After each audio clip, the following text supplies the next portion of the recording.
Dozens of active kids in constant contact with each other 5 days a week for several hours a day. And consider this.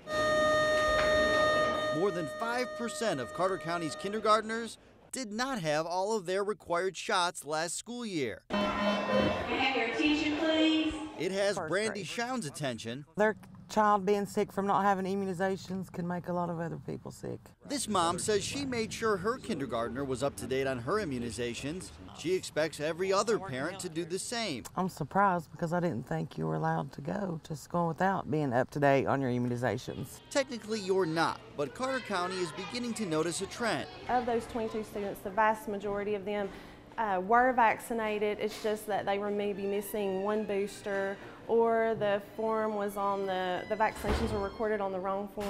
Beth Baer says more students are securing temporary certificates from their doctors. Those allow them to attend school while they're in the process of catching up on their shots. We have noticed that some parents are choosing to vaccinate on a delayed schedule, so that doesn't mean that their child's not vaccinated at all. It just means that they're going to receive vaccines later in a slower manner. The health department says that is not the ideal approach. Spreading out vaccines is not a good idea because the people most at risk for most of these vaccine preventable diseases are the youngest kids. And if you spread them out, you're going to leave those kids vulnerable to these dangerous diseases. Dr. David Kershke would like to see every child who's eligible get their shots before they start school. Otherwise, he says there's too much of a risk.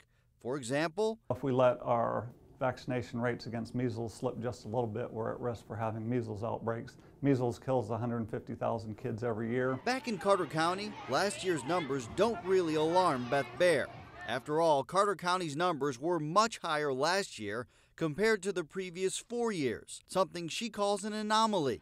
Still, Baer says the district is committed to making sure the numbers go back down and stay down. We have a couple of schools that were higher than normal, and we're going to work together with our principals and school nurses and go back and review those and make sure that we are doing everything we can to encourage parents to get those vaccinations up to date so their children can attend.